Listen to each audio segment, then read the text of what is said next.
welcome back to the Time to Be You podcast. I'm your host, Laura Berens, and we have a very special guest on today. We actually ended up talking for 20 minutes before we even started this podcast. Cathy Heller, thanks for coming on the podcast today. Yeah, thanks for having me.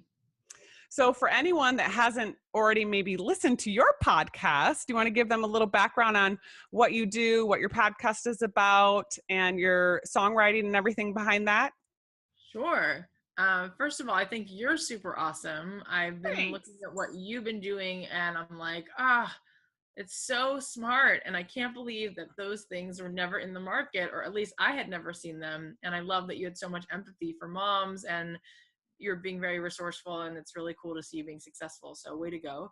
Yeah, my podcast is kind of similar actually, in the sense that I created a podcast called Don't Keep Your Day Job.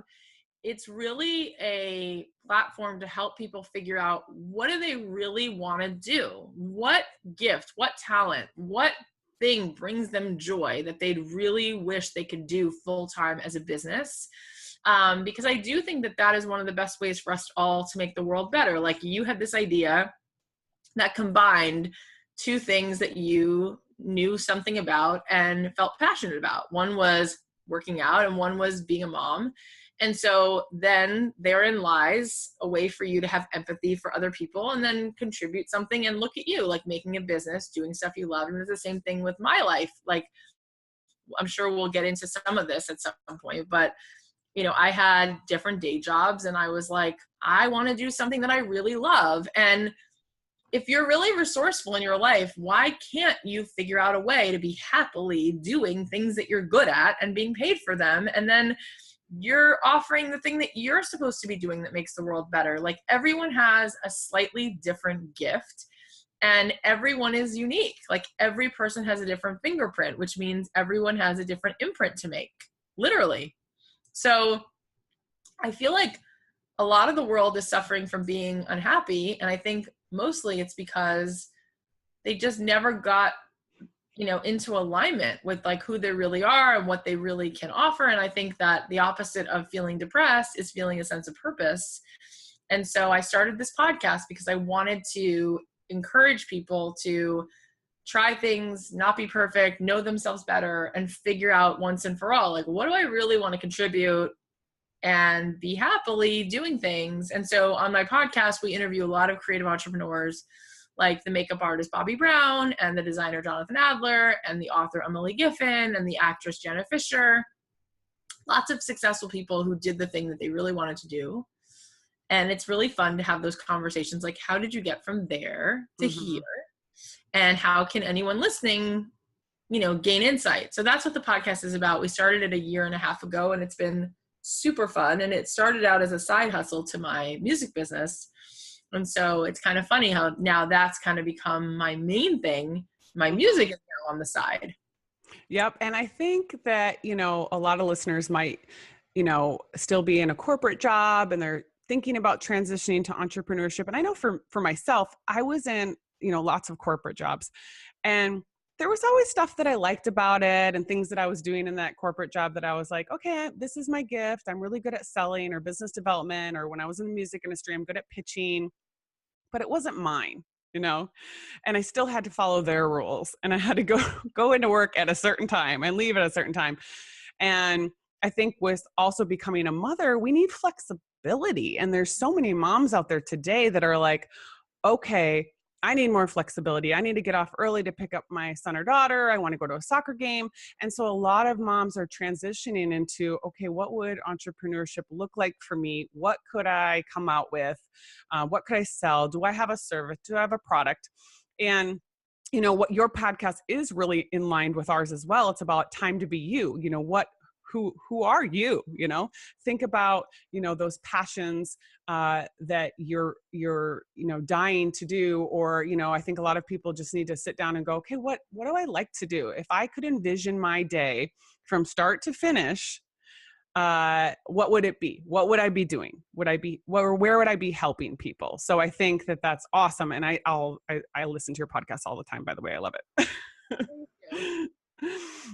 So, question on this. what was your 9 to 5? Did you have a few of them? And when did you transition out of that? Yeah, so I had a few of them. When I first moved to LA, I didn't know a soul, had never been here. I was supposed to be here for 2 weeks and then go back, just here for a visit. I got here, got off the plane, took a cab into the city, and I was getting out of the car to stay with the sister of a friend that I knew from the East Coast. Like literally knew no one here. So I was Sounds like, familiar to mine as well. I came yeah, here when I was 19, didn't know anyone. I was like, oh my God. right. And so Yep. she was nice enough to say, like, I knew her brother, and she's like, oh, you can stay with me for a week in my guest house. And I got there, I got out of the cab, looked around, and I called my mom, like, can you have my car sent out to LA? Because I'm not going to take that flight back. I'm just going to stay. And so I just moved here. It was Labor Day weekend, 2003, and just moved here. Wow. And so a week later, I looked for a job on Craigslist so that I could have enough money to get an apartment. And the first job I got was random. It was just I answered an ad to be an assistant, and it turned out I was going to be an assistant in a casting office, which was just kind of random. I worked in casting for 3 years. I was like, I first started at a reality show, and then that kind of was like gross after a while. And so then I worked at a scripted show. I worked on the pilot for a show called The Ghost Whisperer, which was on CBS with Jennifer Love Hewitt. That was just random. Like I just was a person, who needed a job, and it kind of was that. And while I was doing that, I was trying to do my music, after hours and meeting people and whatever. It was kind of fun, but it was also kind of not what I wanted to do, which is a job. And then I wound up getting a record deal while I was like just this girl who had a day job. And then I got dropped from the label. And then I got another record deal and I got dropped from the label. And then I was like, you know what? I don't think I'm ever going to be able to make money in music. I think I should probably like just go look for a job I really like then, because the casting thing was just like a day job. And so a friend of mine said, do something that just makes a lot of money, because if you're going to be, not doing the thing you really love, just do something that makes a lot. You're going to be working anyway. So I got a real estate license and I started working for a friend in Brentwood who'd sold commercial real estate. And so the commission was, if I worked for him, so he would give me like a little tiny piece of something if I helped him, but he was selling things that were like commercial, like big strip malls in LA. So we're talking like $20 million things. And so, I would get tiny, tiny pieces that he would give me, but I wound up making like $100,000 that year, which I was like, that's a lot of money because I was only 24. It's a lot of money for a 20-year-old just moving to LA too. Yeah. And then I did that for a couple of years, but then I realized I didn't really like wearing a pantsuit and I didn't really like having to like wear high heels and blow my hair out. I just wanted to be myself. And so I couldn't take it anymore. Like once I had like achieved what that life was looking like, I was like, this isn't even that. It's money, but it's not that much money. Yeah. And it's really good money, and I can get the sushi I want and I can get the jeans I want. So I was feeling, I had a little Mercedes at the time, because I didn't have kids. I didn't have anything at 24, 25. Yeah. So it actually was a pretty decent amount of money. And I was like, but I'm unhappy. So if you're happy and you have money, that's like the ultimate failure. Because you're like, I'm supposed to be really fulfilled right now, and I'm not. So I quit the job. And when I quit the job, I had a little bit of savings. And I was like, I'm going to go back into music. And my parents were like, what are you doing? Like, you had a great job. You were settled. I'm like, but I wasn't settled at all. Because on the inside, I was dying and miserable. Yeah. So I was like, I'm going to figure out a way to do music, even though I'd already been dropped from Interscope and from Atlantic. I was like, I'll find a way to make a living. And so I looked for other ways to make a living in music. And, my money was like running out. But I started to figure things out just at the end of that money, like running out. And this is when you got into creating your own music and pitching it yourself to TV and film, correct? Yeah, because I had initially thought, I think a lot of people have this misinformation that like the only way for me to be a successful cooking person is to be Martha Stewart. the Yeah. only way for me to be a successful musician is to be Beyonce. Like, I didn't know there was anything in between me and Sarah Bareilles or whatever. Mm-hmm.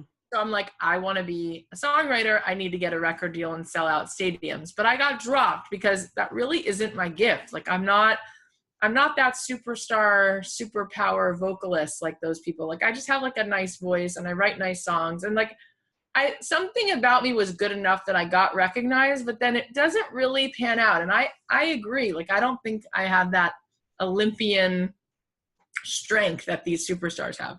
And so I thought, but there must be another way. And I wound up reading a magazine that was talking about how some artists were licensing their songs to film and TV. And I was like, oh, I never even considered that. I don't even know what that is. And then I realized that some artists had their songs in TV shows. Like, at the time it was One Tree Hill and Dawson's Creek and Grey's Anatomy.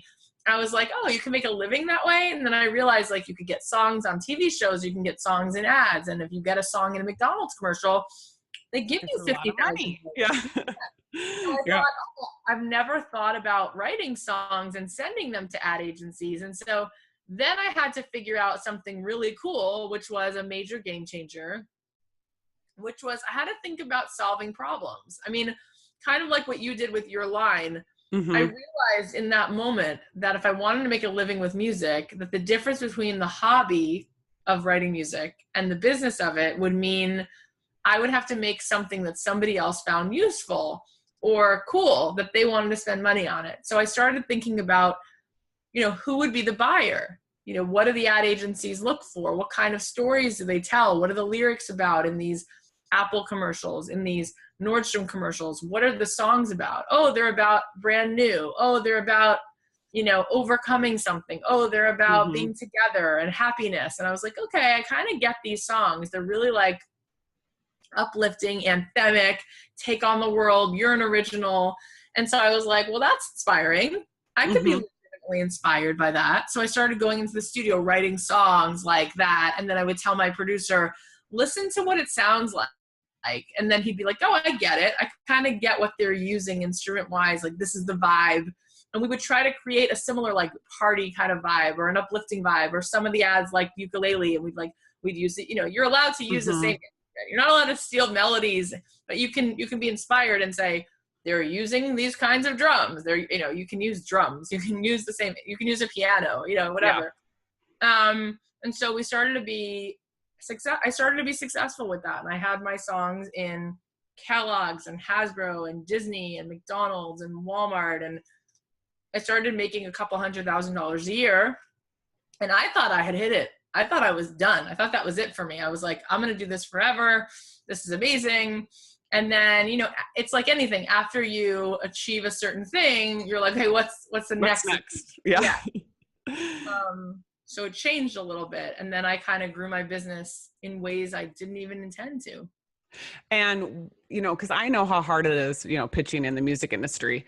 Were you creating songs and then just going, okay, here's 15 songs that I created, or were they coming to you and go, okay, we want you to create a song for this commercial? It was both. Like, I would proactively sort of anticipate what I think people were looking for, and I would know what they were looking for by what they had been using. I would watch the last few episodes of a show and I'd say, oh, okay, they love songs about, being there for somebody, or, something that's like, helping someone through a loss. Like, television was definitely much more emotional, and ads were much more ads are like that, dun, dun, dun, dun, dun, happy-go-lucky. Yeah. Happy, party, vibey, cool bands, So I would anticipate it, and then I would proactively reach out to people. And I had an agent, and they would get me some work. And that was all the validation I needed to just do it on my own. I was like, I could be my own agent. I could just figure out again. Yeah. And I mean, that's awesome, because there's thousands of people that are trying to pitch their music to these types of brands and advertising agencies. So the fact that you got so many, I mean, that's awesome. It's just about that unrelenting drive to go through like this other avenue, like not take the same approach. Like, I was just telling my students today, because I teach a few courses, I was telling them, like, you can't just send these businessy type emails. Like, you have to be personable. And then when you reach out to someone, you want to stand out. So instead of just like being that girl who goes on the first date with the guy and she's like, I really want to get married. And the guy's like, this is just too scary and I'm done. Yeah. And oh my God, I can't believe she just said that word. We just met. Instead of like going in right for what you want, you have to be, you know, smooth and understand people and pick up clues. And so you send a cold email and you do it with this sort of like, hey, I know you don't have a lot of time. This is going to take 20 seconds. Here's one specific question. And then you ask them something that's easy for them to respond to. And then you say something like, if you can't respond, I totally understand. Like you take them off the hook. And then they're like, oh, wait, I wasn't expecting that. I was expecting this person to say thanks in advance. Can't wait to hear back from you. But that kind of like makes them feel like you're like empathetic and like normal. Yeah. So not everybody responds, but some people do. And then you start these, you know, relationships with people. And so I would wind up having conversations with people that really grew into bigger conversations about, people would give me advice about living in LA. When I got engaged, people would give me marriage advice. When I had babies, people would send me like baby name books. We'd have conversations about fertility issues. And then the music was also part of it, right? But it's all about making relationships. And so I became a little bit famous in my niche.